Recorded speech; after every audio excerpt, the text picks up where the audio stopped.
Magandang araw po. Welcome po sa aking channel, Nov9 TV. Patalastas nga po, meron po ba kayong mga properties na napapabayaan or non-performing assets? Plan yung ibenta, pero wala kayong oras pagbenta nito. Kung ito'y pagkakatiwala nyo po sa amin, tawag lang po kayo sa aking numero, usap po tayo, gawan ko po ng video for free. Yes, libre po, wala po kayong babayaran. Tutulungan pa namin kayong mabenta ang inyong property. Kami na po bala sa marketing, sa boosting or paid ads. Even sa tripping, hindi na po kayo mapapagod sa pag-entertain ng mga buyers. Kami na po bala sa lahat.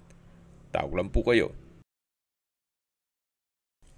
Nandito po tayo ngayon sa Dasmariñas, Cavite, sa isang exclusive subdivision na kumpleto po ang amenities at meron pong 24 hours security.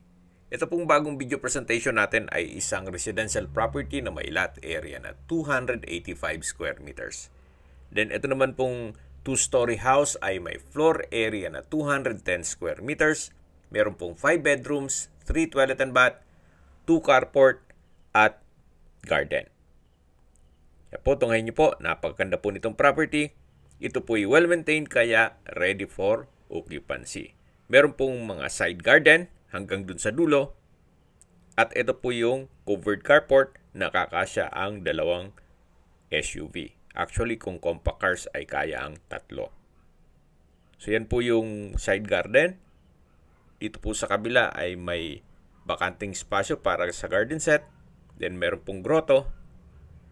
At ito po yung main door.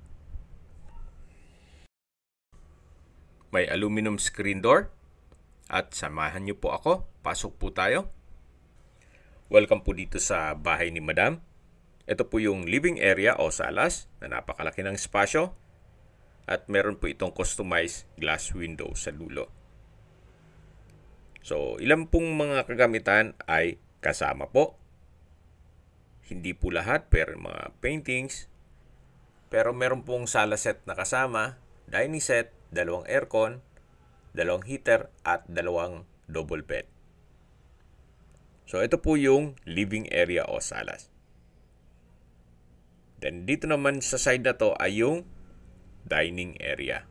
Ito pong dining set ay kasama po yan.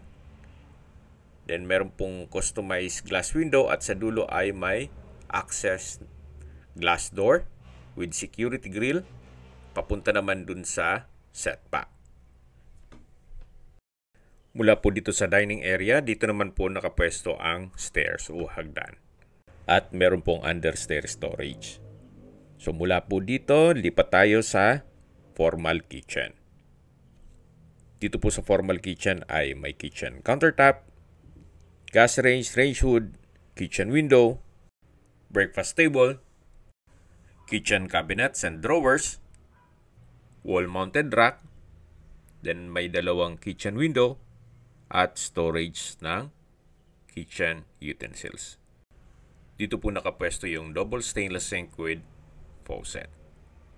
So meron pong access door at aluminum screen door na papunta naman dito sa covered service area. At yan po yung perimeter fence na kung saan malaki pa din po ang espasyo.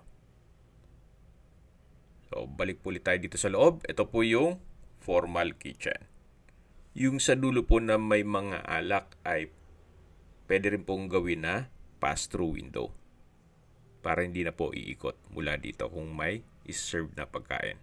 Ito naman po yung maid's room na kung saan malaki naman ang espasyo nito. May sariling glass window at high ceiling. Sa pintura, wala po kayong ipapagawa. Maayos po. So, ito po yung maid's room. Then, mula po dito sa formal kitchen, lipat na po tayo dito sa may hagdan. Then, matatanaw dito yung main door. At ito po yung first bedroom. Kung meron man po kayong PWD or senior citizen sa pamilya, itong kwarto na to ang para sa kanila. Malaki naman ang espasyo nito. Meron pong 2 glass window. Then may window type aircon. Maayos po ang pintura ng ceiling at wall. May pin lamps, may center lamp. Then lahat pong glass windows ay may security grill. At naka-tile flooring na rin po ito. Paglabas niyo po ng first bedroom ay katabi lang nito ang common toilet and bath. Na kung saan meron pong hand wash basin, vanity mirror, water closet with bidet, then shower curtain, at overhead shower. Meron din pong bathroom window. Meron din po pala ditong shower water heater set. So, working din po yan. Dito po kasi sa Dasmariñas, especially pag bare months, ay malamig din po ang klima. Kaya kailangan din po talaga yan. So, yan po yung common toilet and bath. At paglabas po ay matatanaw ang dining area, yung main door, at ito na po yung stairs o hagdan.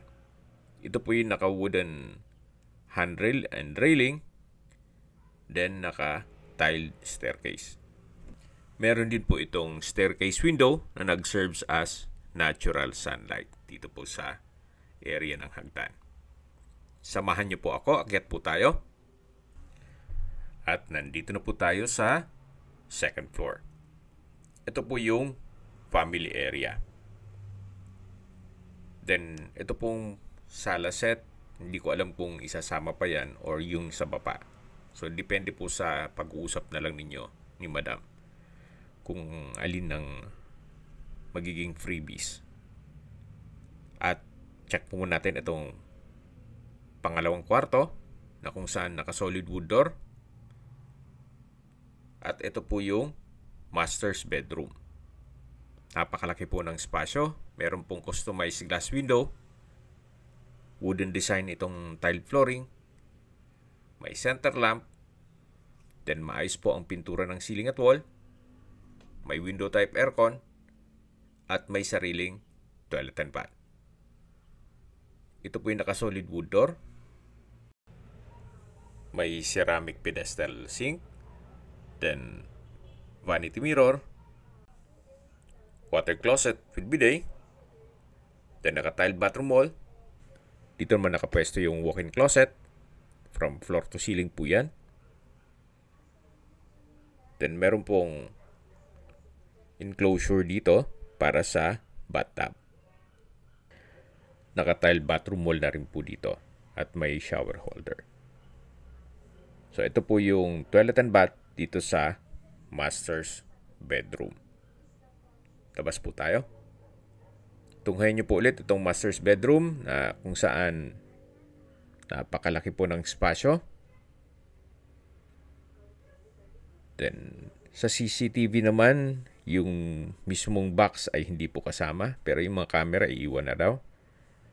Balik po ulit tayo dito sa family area. At ito naman po yung third bedroom. Naka-solid wood door.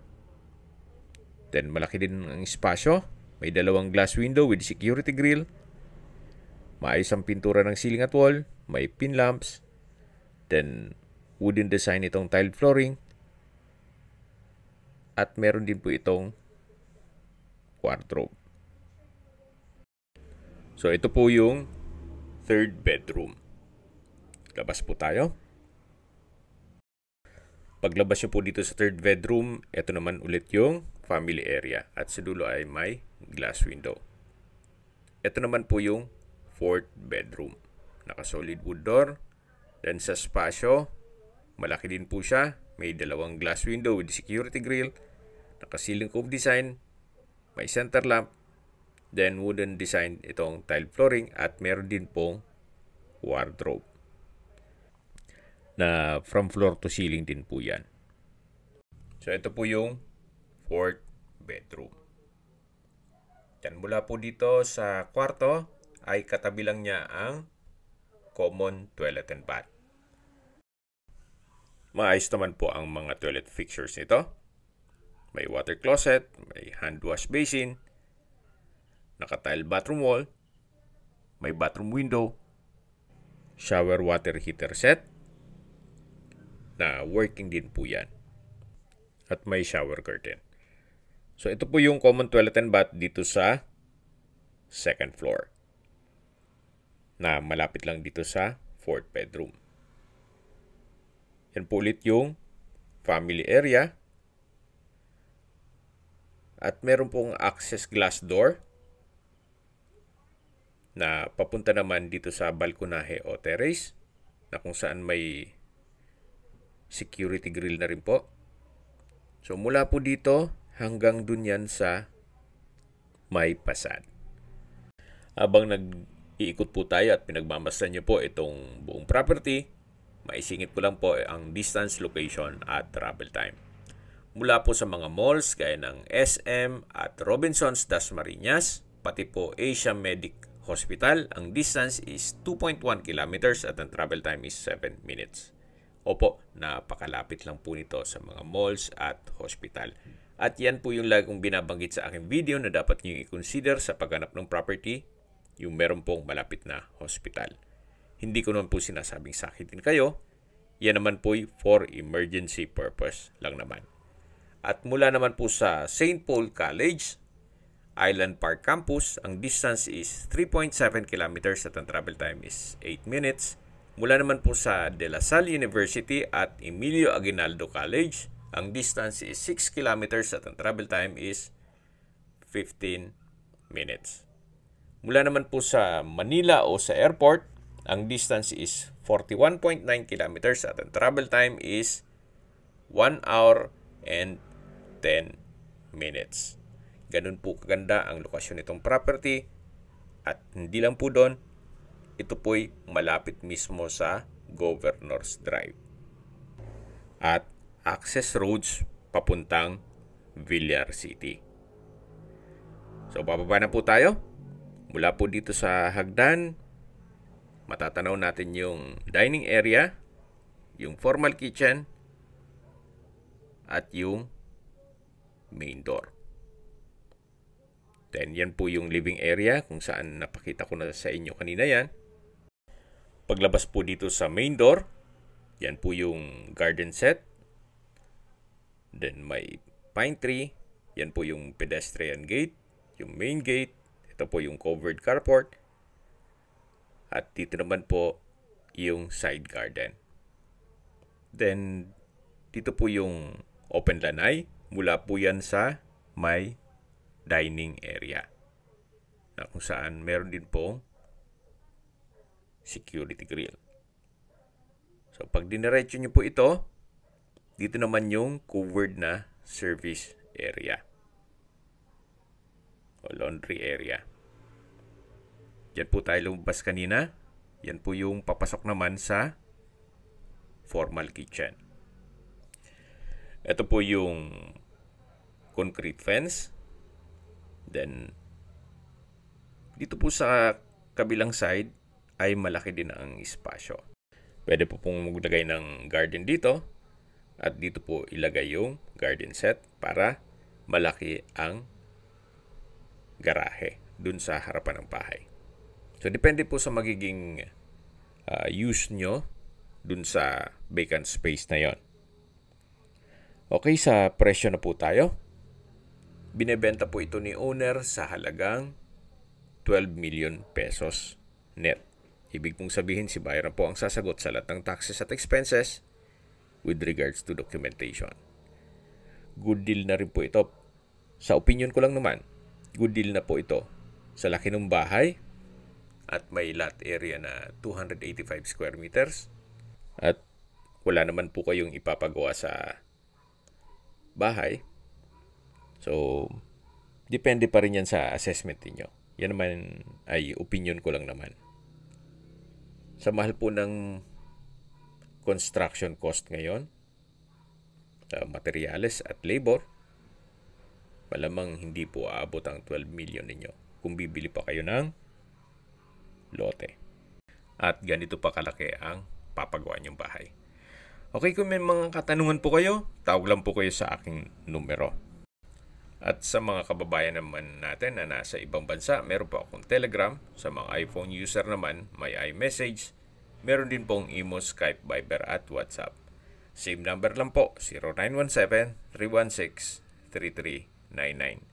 Sa mga nagtatanong naman po ng aming Facebook, meron po kaming Facebook page na Nov9 TV at Facebook Real Video. Meron din pong TikTok at Instagram. May ibang YouTube channel po kami na The Nov9 TV Channel, Nov9 TV Listings, at Nov9 TV On The Spot. Real Talk, Real Fast. Sana po naibigan nyo ang video presentation. Paki-like and subscribe na lang po sa aking channel para ma-update din po kayo sa aking future listings. Kung sakali po hanap nyo yung mas malaking sukat na lupa, meron din po kami ibang listings na pwede nyong pagpilian. Huwag po kayo mag-atubiling tumawag sa amin, then let us know your budget para malaman namin kung anong property pwede naming alok sa inyo. Sa lahat pong viewers, subscriber at nagtiwala po sa amin, salamat po sa suporta. Ingat po kayo lagi at yung pamilya. Maraming salamat po.